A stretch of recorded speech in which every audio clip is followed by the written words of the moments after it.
BookTube, and today I've got my June TBR, or it could be an MBR.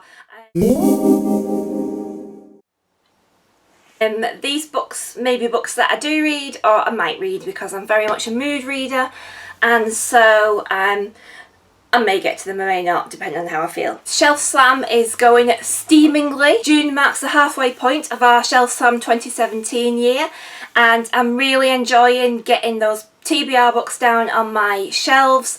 I've probably got enough books on there to keep Shelf Slam going for a few years to come, and it's lovely discovering all those books that I've had on there for ages that I'm finally getting to. June's theme is new to you authors. Now, if you've seen my previous video, you'll see that I'm taking part in Emoji-thon round 2. It's a month-long readathon, and it's aimed to read 4 books that are linked with different emoji themes. Ella and I have gone through all our books that fit with June's theme for Shelf Slam, which is new to you authors, and then found books that we've both got and that also fit in with the Emoji-thon categories, so we're going to try and link the two together. I've also picked some books off my shelves of authors that are new to me, and I may or may not get to these, but I would like to at some point.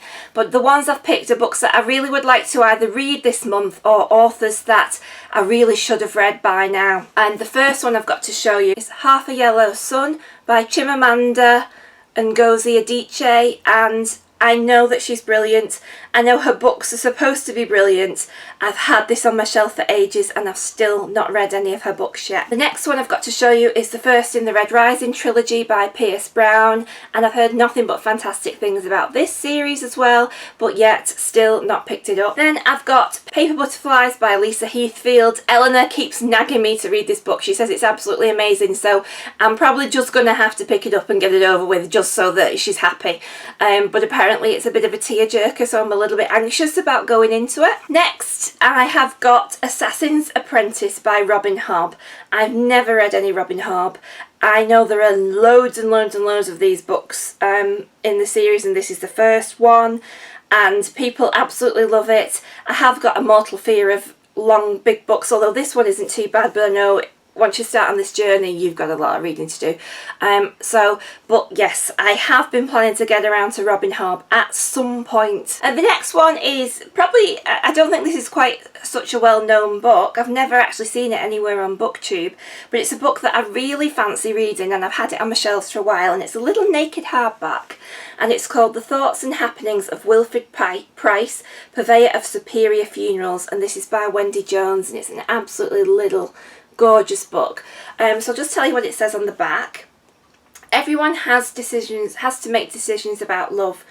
Wilfrid Price, overcome with emotion on a sunny spring day, proposes to a girl he barely knows at a picnic. The girl, Grace, joyfully accepts and rushes to tell her family of Wilfrid's intentions. But by this time, Wilfrid has realised his mistake. He doesn't love her. On the verge of extricating himself, Wilfrid's situation suddenly becomes more serious when Grace's father steps in. The young undertaker seems unable to control the swirling mess that now surrounds him, and to add to Wilfrid's emotional turmoil, he thinks he may have just met the perfect girl for him.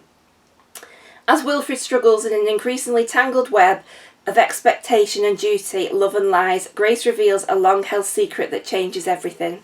So that just sounds good, and it's got a map on the end papers, so you know, that's me sold. I've no idea why I've not read that yet. The next ones I've got to show you is I have never read any Sarah J. Maas, and I know her books are well loved and massive, and I've actually got the first in the Court of Thorns and Roses series here, and the first in the Throne of Glass series here, and I've not read anything by this author, so she's one that I really should just get on with. And the final one I've got to show you is one that I am actually really keen to read because it just sounds amazing, and this is Strange the Dreamer by Laini Taylor, and this is the heart, and it's just absolutely gorgeous, and it's edged in blue, And I've not read any of is it the Daughter of Smoke and Bone trilogy? I've not read anything by this author at all, but I've heard nothing but fantastic things about this book, so it is definitely one I really would like to get to soon. That's just a little snapshot of some of the books that I may or may not read for my June Shelf Slam topic of new to you authors. Let me know if you've read any of these and anything that you recommend. Let's chat in the comments down below. I will see you all soon. Keep reading. Bye!